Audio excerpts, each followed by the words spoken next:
What would you do if your fiancé didn't show up to your wedding, and you found yourself sitting alone in an airport terminal wearing your wedding dress with a one-way ticket to Italy? That's exactly what happened to Claire Lawson, a 29-year-old music teacher, when Marco Valentini, a 37-year-old Italian businessman, saw her crying at Gate 47 in JFK International Airport. One look at the abandoned bride, and he made an offer that sounded insane. "Fly with me, Bella." What happened next involves a private jet to Italy, dangerous attraction, unexpected protection, and a love story that proves sometimes the worst day of your life is actually the beginning of everything you were meant to have. Claire Lawson sat in the hard plastic chair at Gate 47 of JFK International Airport's Terminal 1, still wearing her wedding dress, and tried to remember how to breathe. The white silk gown that had cost $3,000 and taken 6 months to alter perfectly now felt like a costume from someone else's life. The delicate lace sleeves scratching against her skin, the tight bodice making it hard to draw full breaths. The long train pooled around her feet, collecting dirt from the airport floor. At 29 years old, Claire should have been on her honeymoon right now, flying first class to the Amalfi Coast in Italy with her new husband, celebrating the beginning of their life together. Instead, she was alone in an international terminal, still in her wedding dress, because she had nowhere else to go and no other clothes to change into, with a one-way ticket to Naples that she could not bring herself to use and could not afford to change. It had been 6 hours since she was supposed to walk down the aisle of St. Patrick's Church in Manhattan. 6 hours since she had stood in the bride's room in her perfect dress, with her bouquet of white roses and peonies, waiting for the music to start, waiting for her bridesmaids to come get her, waiting to marry the man she had been with for 4 years. 6 hours since her maid of honor had come in with tears streaming down her face and a phone in her hand, saying, "I'm so sorry, Claire.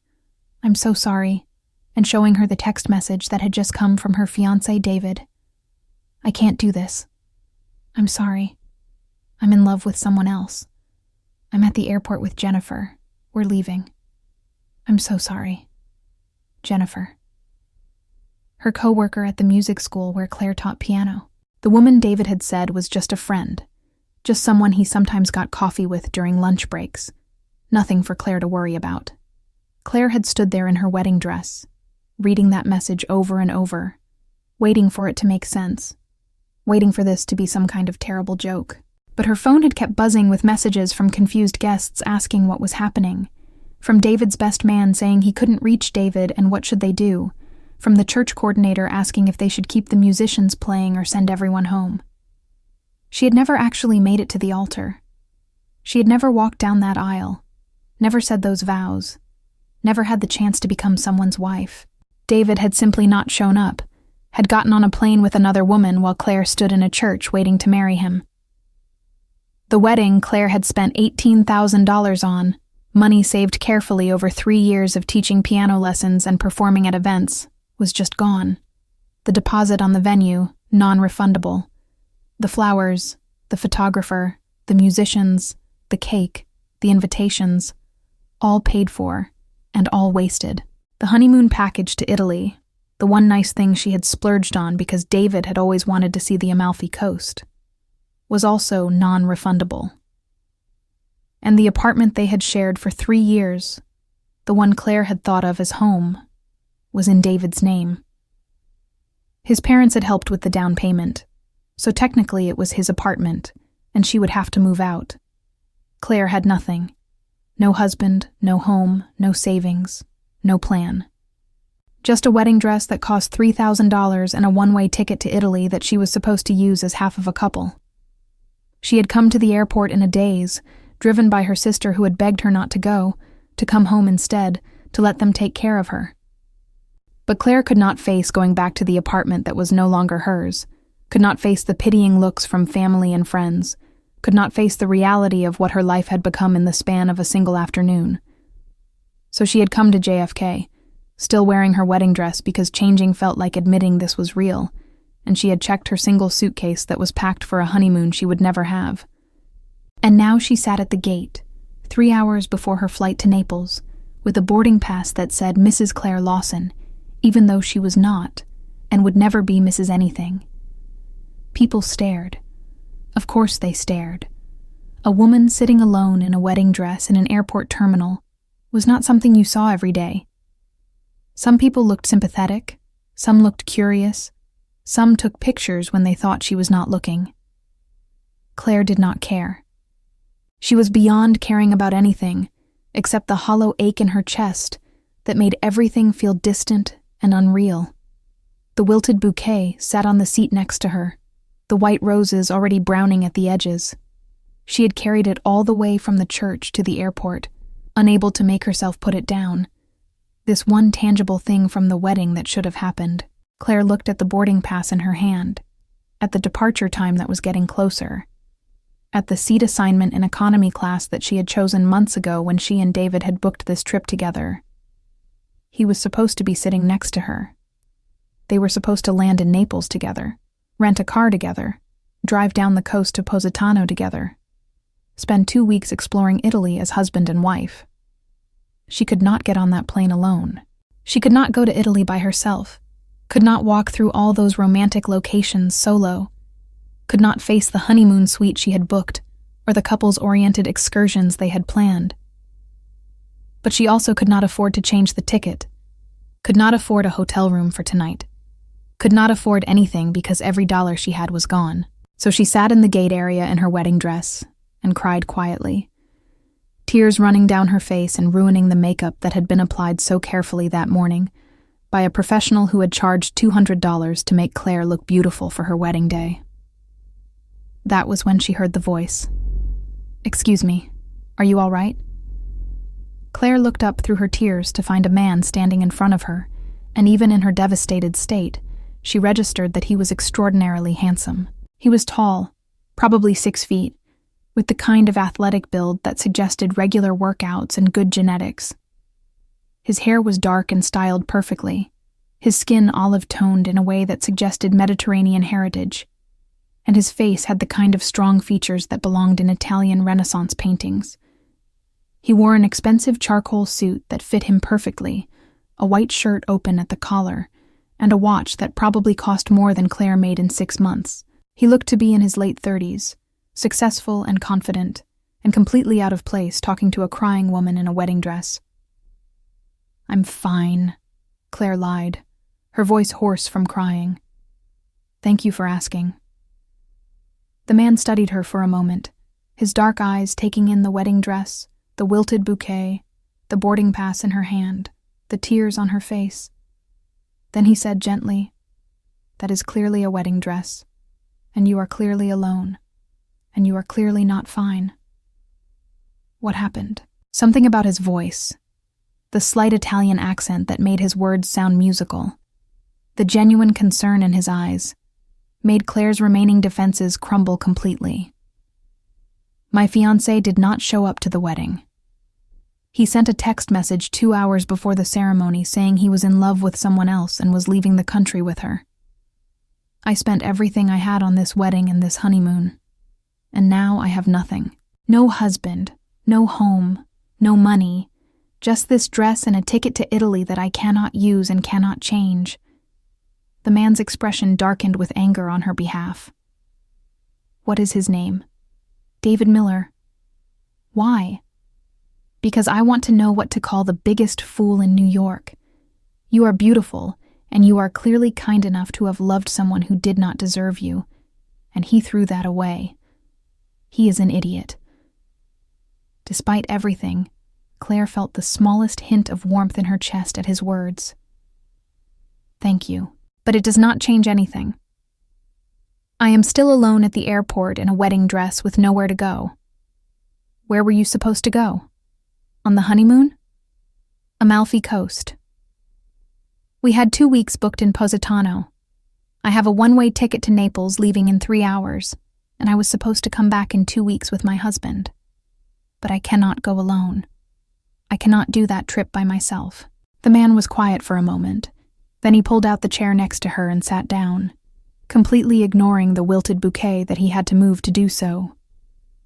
"My name is Marco Valentini. I am Italian, from Naples originally, though I spend much time in New York for business. I am flying home tonight on my private jet, and I am going to make you an offer that will sound insane."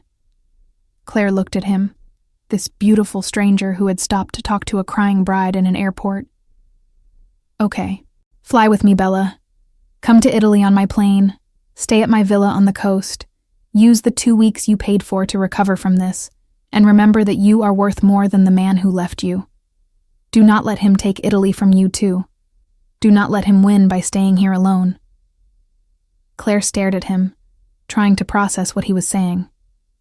You want me to fly to Italy with you? A complete stranger? Yes.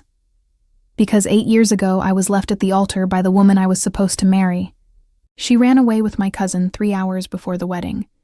I know exactly what you are feeling right now, and I know that sitting in this airport crying is not going to make it better. Sometimes the only way forward is to do something that seems crazy. You were left at the altar too? Yes. And I spent months being miserable, hiding from everyone, letting it destroy me. I should have gotten on a plane and gone somewhere far away to heal. You have that chance. Take it. Claire looked at her boarding pass, then at Marco Valentini, with his kind eyes and his expensive suit, and his completely insane offer. I do not even know you. This could be dangerous. You could be dangerous. I could be, Marco agreed. But I am not. I am simply a man who knows what it feels like to have your heart broken on what should be the happiest day of your life, and I do not want to watch you waste the trip you paid for because some idiota did not recognize what he had. Why would you help me? What do you want in return? Nothing. No expectations, no obligations. Just do not sit here crying in your wedding dress when you could be in Italy drinking wine and remembering that life continues even after heartbreak. Claire looked around the terminal, at the people still staring at her, at the gate agent who kept glancing at her with pity, at the boarding pass that felt like evidence of everything she had lost. Then she looked at Marco, at his honest face and his extended hand, and his promise of escape. Okay, she said, making a decision that felt simultaneously insane and absolutely right. Yes, I will fly with you to Italy. Marco's smile was brilliant and warm and full of approval. Ben. Good. My plane leaves from the private terminal in 90 minutes. Come with me now. We can get you out of this dress and into something more comfortable for the flight. I only have honeymoon clothes in my suitcase, sundresses and swimsuits. Nothing appropriate. Then you will wear my clothes until we get to Italy, and can buy you something proper. Come, Bella. Let us get you away from this place. He stood and offered his hand, and Claire took it, letting this stranger pull her up from the chair where she had been crying for hours. She left the wilted bouquet on the seat, a final goodbye to the wedding that never happened, and followed Marco Valentini through the terminal, still wearing her wedding dress, heading toward something that was either the best decision or the worst decision of her life. The private terminal was in a completely different part of the airport, accessed through doors that required special clearance and security that waved Marco through immediately. Claire walked through in her wedding dress, dragging her small suitcase behind her, and tried not to think about how insane this was. Marco's jet was beautiful in a way that made Claire realize exactly how wealthy he must be. This was not some small charter plane, but a full Gulfstream G650, with the interior that looked like a luxury apartment. There were cream leather seats, polished wood accents, a full bar, and what looked like a bedroom in the back. "Welcome aboard," Marco said, gesturing for her to enter. "Make yourself comfortable. We will take off as soon as you are ready." Claire climbed the stairs into the plane, her wedding dress making the process awkward, and stood in the main cabin trying to process that this was actually happening. I cannot believe I am doing this. Sometimes the best decisions feel crazy at first. Marco came up behind her and said gently, "That dress cannot be comfortable. Would you like to change into something else?" "I only have sundresses in my suitcase," Claire repeated. "Everything I packed was for the honeymoon. Beach clothes and nice dinner outfits. Then wear something of mine for now. I have clothes in the bedroom. Go pick something comfortable." Claire went to the back of the plane where there was indeed a bedroom with a queen-sized bed and a closet full of expensive clothes. She found a white button-down shirt that would be huge on her, and a pair of sweatpants that she could tie tight enough to stay up. But first, She had to get out of the wedding dress.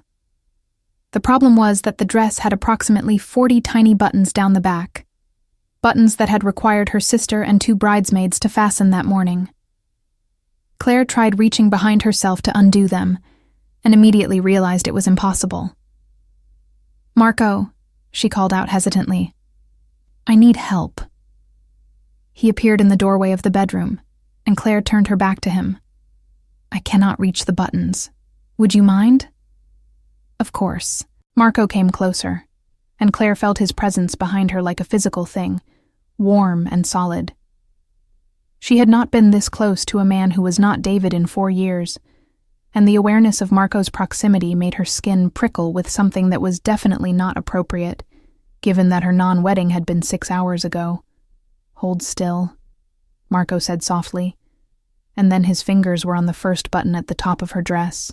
He worked slowly, carefully, his fingers brushing against her spine with each button he freed. Claire felt hyper-aware of every touch, of the way his breath was warm against the back of her neck, of how intimate this felt despite being completely practical. "There are many buttons," Marco murmured, and Claire could hear something in his voice that suggested he was as aware of the intimacy as she was. Whoever designed this dress did not think about how someone would remove it. "My sister helped me put it on this morning," Claire said quietly. "I was supposed to have a husband to help take it off tonight." Marco's fingers paused for just a moment, then continued their work. "He should have been the one doing this. He should have been the one flying with you to Italy. He should have been many things he was not. You sound angry on my behalf. I am angry on your behalf, Bella. You deserved better than to be abandoned. So did you. When your fiancé left." "Yes," Marco agreed. "We both deserved better. But perhaps we found something better by being in this airport at the same time." Claire felt the last button come free, and the bodice of her dress loosened, falling forward, but held in place by her arms.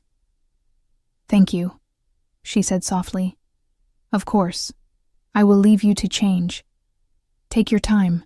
Marco's voice was rougher than it had been, and when Claire glanced back at him, she saw something in his dark eyes that made her breath catch before he turned and left the bedroom, closing the door behind him.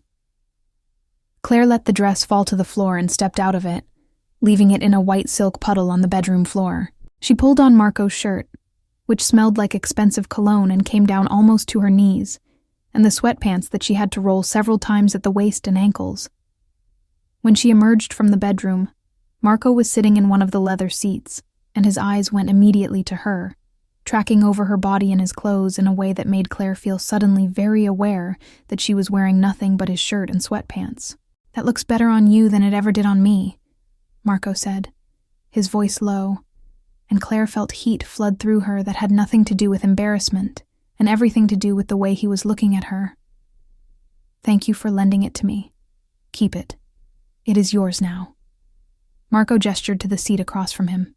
"Sit. We are about to take off, and then we have 8 hours to Italy. Tell me about yourself, Claire Lawson. Tell me who you are when you are not a woman abandoned at the altar." They talked through takeoff and into the night sky, the lights of New York disappearing below them as the jet climbed toward cruising altitude. Claire told him about teaching music, about her love of piano, about growing up in Connecticut and moving to the city for school. Marco told her about his family's wine import business, about dividing his time between New York and Italy, about his love for the Amalfi Coast where he had a home. "You have a house in Amalfi?" Claire asked. "A villa, actually, in the hills above Positano. 8 bedrooms, a pool, views of the Mediterranean. I had it built 5 years ago as a place to escape from business pressures. You will stay there for your 2 weeks. Use the house, use the pool, explore the coast. Remember what it feels like to breathe." "Marco, I cannot accept that. It is too much. You can and you will." "You paid for this trip, Claire. You paid for 2 weeks in Italy to celebrate love, and just because the man you planned to celebrate with turned out to be unworthy does not mean you should lose those 2 weeks. Take them. Heal in Italy. Let me help you do that." "Why?" Claire asked. Why are you being so kind to a complete stranger? Because I know what you are feeling. Because 8 years ago, I wish someone had told me to get on a plane and go somewhere beautiful to heal. Because you were crying in an airport in a wedding dress, and I could not walk past that without helping. Because... Marco paused, looking at her with an intensity that made her pulse quicken. Because from the moment I saw you, something told me you were someone worth protecting. The way he said worth protecting made Claire's stomach flip in a way that she definitely should not be feeling mere hours after being abandoned. But there was something about Marco, about his kindness and his understanding and the way he looked at her like she was something precious, that made her feel alive in a way she had not felt in longer than she wanted to admit. The plane hit turbulence suddenly, and Claire gasped as her water glass tipped over.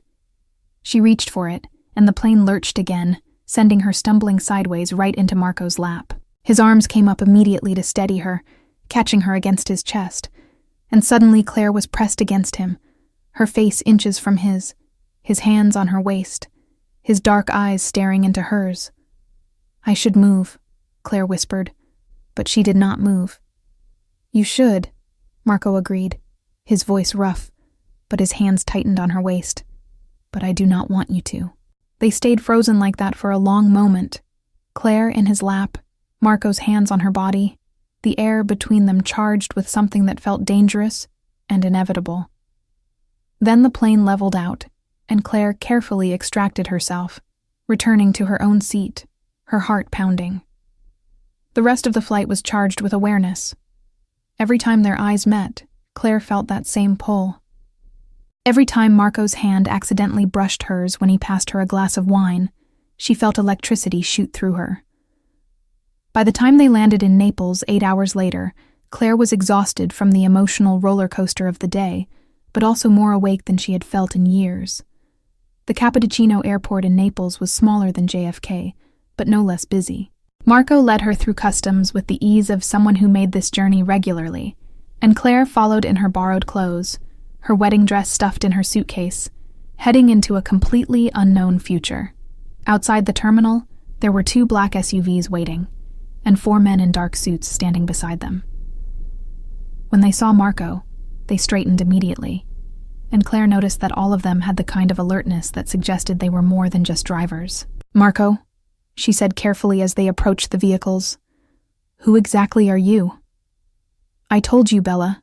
I import wine. I own vineyards. I conduct business between Italy and America. Those men have guns. Claire could see the slight bulges under their jackets, could see the way they scanned the area constantly, could see that this was not normal. Marco sighed and turned to face her, taking her hands in his. I was going to tell you this more gradually, but you are observant. My family has been in the import business for 4 generations. We started with wine and olive oil, completely legitimate.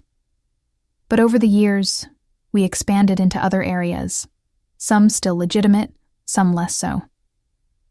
My family controls shipping routes between Italy and America, and we protect those routes and the businesses that depend on them. Some people call what we do organized crime.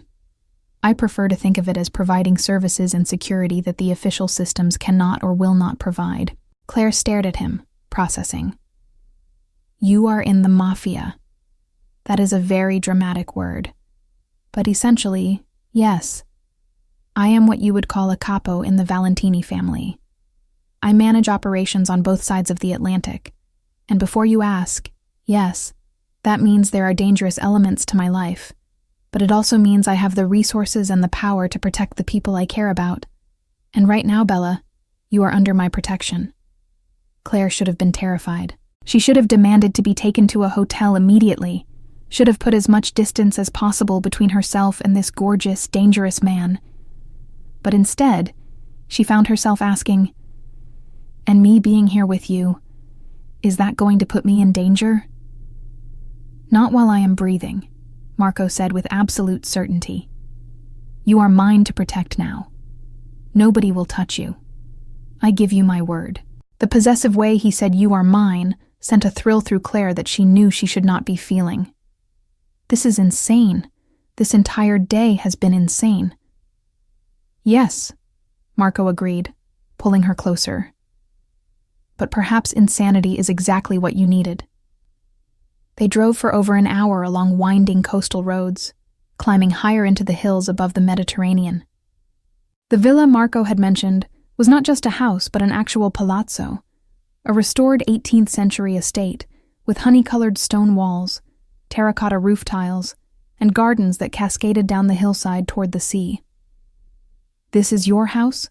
Claire asked in awe as they pulled through iron gates.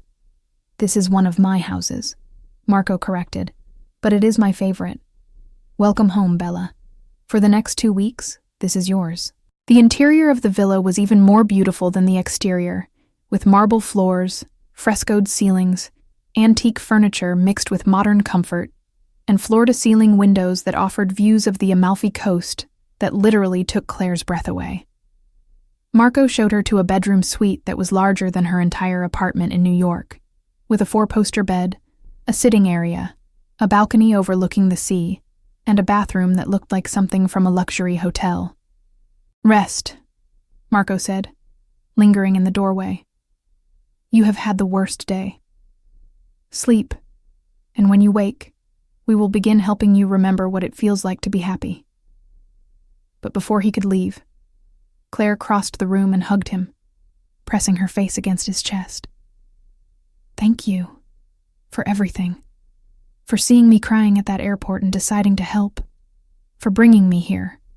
For making me feel like maybe I will survive this." Marco's arms came around her immediately, holding her close, and Claire felt safe in a way she had not felt in longer than she wanted to think about. "You will more than survive, Bella," he murmured against her hair. "You will thrive. I promise you this." Claire pulled back to look up at him, and the intensity in his dark eyes made her breath catch. For a moment, she thought he was going to kiss her. For a moment, she wanted him to kiss her. But instead, Marco stepped back gently. "Sleep, Bella. Tomorrow, Italy begins to heal you." Over the next few days, Claire fell into a rhythm that felt like a dream. She woke late, had breakfast on the terrace overlooking the sea, spent her days exploring the villa's grounds or reading by the pool. Marco was often busy with business, taking calls in Italian, and meeting with men who came to the villa and treated him with obvious respect and deference. But every evening, he was hers. They had dinner together on the terrace, talking for hours about everything and nothing. He took her to Positano, where they walked through the narrow streets and ate gelato while watching the sunset. He took her to Ravello, where they toured the gardens of Villa Cimbrone, and Marco told her stories about the history of the coast. And through it all, the attraction between them grew stronger. On the 4th day, Marco took her to his private beach, a small cove accessible only from the villa through a path down the hillside. Claire had bought a simple black bikini in Positano, and when she came out of the changing cabana wearing it, she saw Marco's eyes darken as they tracked over her body. "You are staring," Claire said, unable to keep the slight smile from her face. "I know," Marco admitted, not looking away. "I cannot help it." "You are beautiful, Bella. You were beautiful in your wedding dress, but this," he gestured at her, "this is different. This is you without the weight of that day, and you are stunning." Claire felt heat flood through her that had nothing to do with the Italian sun. "You are not so bad yourself," she managed, and it was true. Marco in nothing but swim trunks was a sight that should have been illegal, all sculpted muscle and olive skin and masculine beauty. They swam in the clear blue water, and Claire felt herself relaxing in a way she had not since before the wedding. The Mediterranean was warm and calm, and Marco was playful in the water, splashing her and pulling her under gently when she retaliated. At one point, they were treading water facing each other, and Marco reached out to brush a strand of wet hair from her face. His hand lingered on her cheek, his thumb tracing her cheekbone, and Claire felt her breathing quicken. "I want to kiss you," Marco said quietly. "I have wanted to kiss you since that moment on the plane when you fell into my lap. But I have been trying to be good, trying to give you time to heal." And if I do not want you to be good? Claire asked, surprised by her own boldness. Then I need you to be very sure, Bella. Because once I kiss you, I will not want to stop. And you are vulnerable right now, and I do not want to be something you regret when you are thinking more clearly. Marco, Claire said, moving closer to him in the water. I am thinking clearly, maybe for the first time in years, and I do not want you to be good anymore. He kissed her then, one hand tangling in her wet hair, the other pulling her closer in the water. It was not a gentle kiss, but something urgent and claiming, like he had been holding back for days, and was finally letting himself have what he wanted. Claire kissed him back with equal intensity, wrapping her arms around his neck, pressing against him in the water. When they finally broke apart, both breathing hard, Marco rested his forehead against hers. Dio, Bella, you are going to destroy me. The way he said it made it sound like a promise rather than a complaint. That evening, Marco had to leave for a business meeting that he said could not be postponed. Claire, he said, as he prepared to go, dressed in an expensive suit that made him look both sophisticated and dangerous. I will be back late. There is dinner prepared for you in the kitchen. Make yourself comfortable. This is your home for now. But before he left, he pulled her close and kissed her again. Slower this time, but no less intense. When I get back, we finish what we started at the beach. Claire spent the evening playing the piano she had discovered in the villa's music room, a beautiful Steinway grand that was perfectly tuned. She played Chopin, her fingers moving over the keys, losing herself in the music the way she always did when she needed to process emotions. She did not hear Marco return, did not know he was there until she finished the nocturne, and turned to find him standing in the doorway, still in his suit, watching her with an expression that made her heart race. How long have you been standing there? She asked. Long enough, Marco said, moving into the room. Watching your hands on those keys, watching you lost in the music. It was hypnotic, Bella. I kept imagining those hands on me instead. The blunt honesty of his words made Claire's stomach flip with desire. Do you want me to stop playing? No. I want you to keep playing. But later. Right now, Marco pulled her up from the piano bench. I want something else entirely. He kissed her against the piano, his hands in her hair, his body pressed against hers.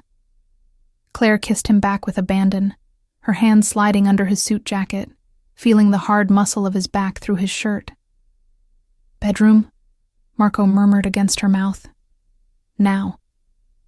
They barely made it to her bedroom before they were pulling at each other's clothes.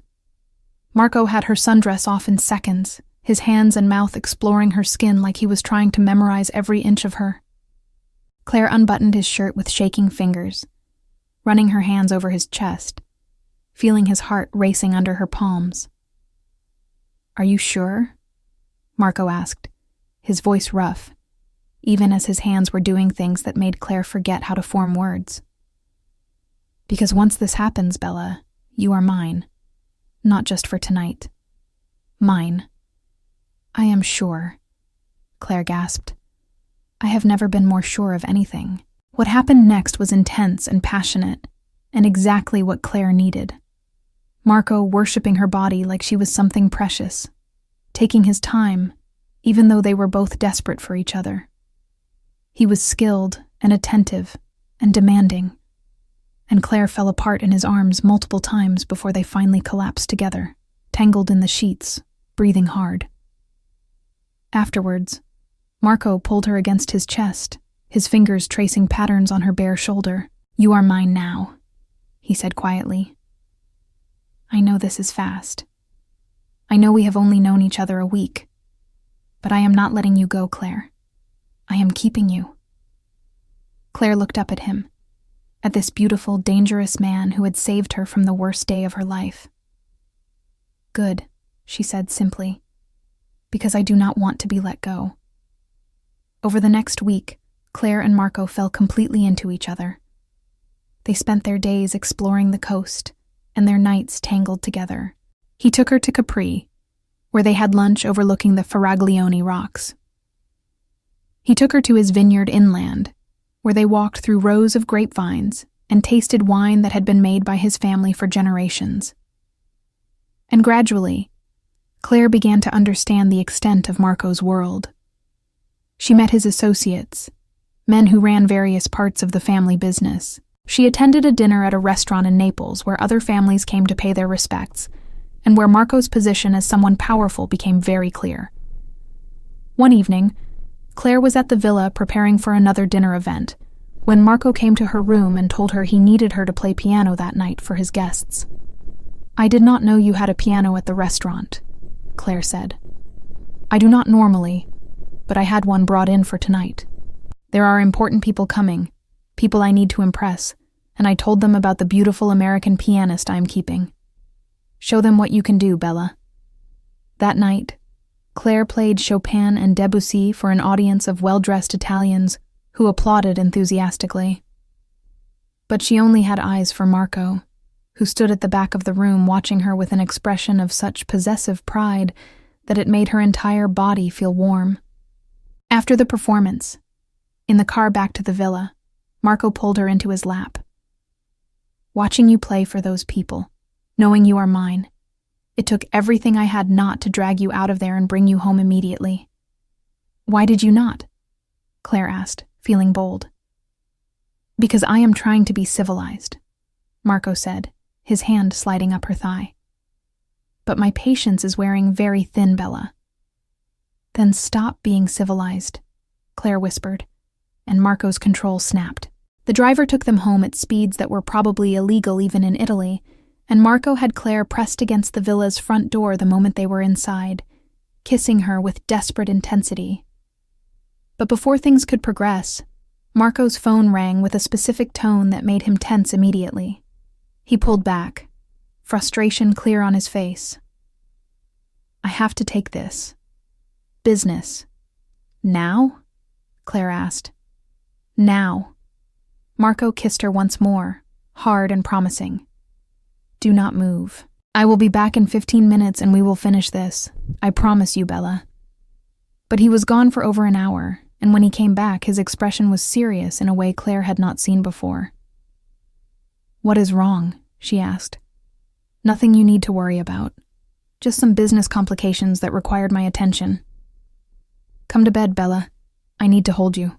They made love that night with an urgency that felt different, like Marco was trying to convince himself she was real, and Claire fell asleep in his arms, feeling cherished and protected.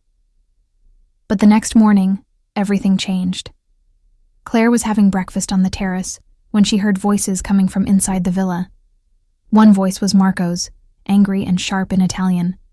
The other voice was female, also speaking Italian, and vaguely familiar. Claire went inside to find Marco standing in the living room, facing a beautiful woman in her mid-30s with dark hair and expensive clothes. The woman was crying and gesturing dramatically, and Marco looked furious. When the woman saw Claire, she switched to accented English. "So this is her? This is the American you replaced me with?" "Lucia, leave," Marco said dangerously. "You have no right to be here. I have every right. We were supposed to be married. You were supposed to be mine. That was 8 years ago. And you left me for my cousin." Marco said coldly. "You made your choice. Now leave before I have you removed." The woman, Lucia, looked at Claire with hatred. "You think he loves you? You think you are special? He will get tired of you just like he got tired of me, just like he gets tired of everyone." "Get out," Marco said, his voice dropping to something dangerous, and 2 of his men appeared and escorted the crying woman out. After she was gone, Claire turned to Marco. "That was the woman who left you at the altar?" "Yes. She has been trying to come back for years. I have refused every time. She means nothing to me, Claire. You need to believe that." "I do believe you. But Marco, this life you lead, the enemies you have, the danger, I am not sure I understood what I was getting into." "Are you saying you want to leave?" Marco asked. and there was something vulnerable in his eyes that made Claire's heart ache. I am scared. Scared of losing you. Scared of this world. Scared of caring this much this fast. Marco pulled her close, holding her against his chest. Do not be scared, Bella. I will protect you. Always. Fly with me through this. Trust me. But 3 days later, the danger became very real. Claire was shopping in Positano with one of Marco's drivers when she noticed a man following them. She mentioned it to the driver, who immediately called Marco and then changed their route. But the man kept following, and suddenly there were more men, and the driver was shouting in Italian and pulling out a gun. The next few minutes were chaotic and terrifying. The driver got Claire back to the car, and they drove at dangerous speeds back to the villa, with Marco calling every 30 seconds to make sure she was okay. By the time they arrived, Marco was there with a dozen men, and his face was a mask of cold fury. He pulled Claire inside and checked her over frantically. Did they touch you? Did they hurt you? No, I am fine. But Marco, what is happening? What is happening is that someone tried to take you from me. Someone thought they could use you to get to me. They thought wrong. Marco pulled her close, his hands shaking slightly. I'm going to handle this, Bella. I'm going to make sure it never happens again.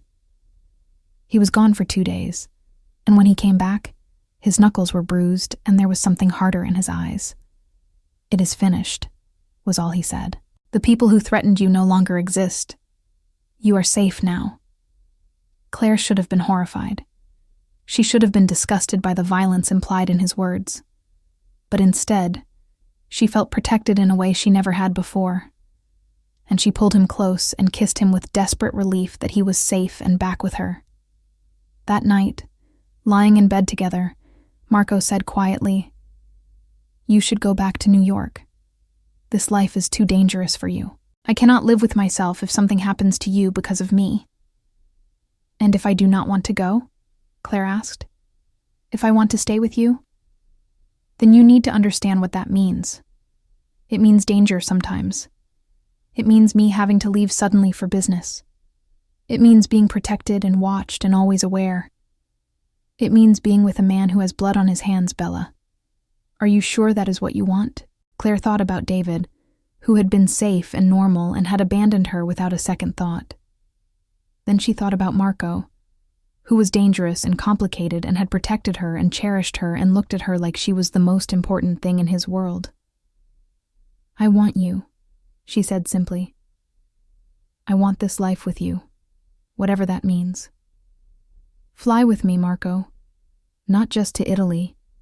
Fly through life with me. Marco kissed her then with something like desperation and relief mixed together. Ti amo, Bella.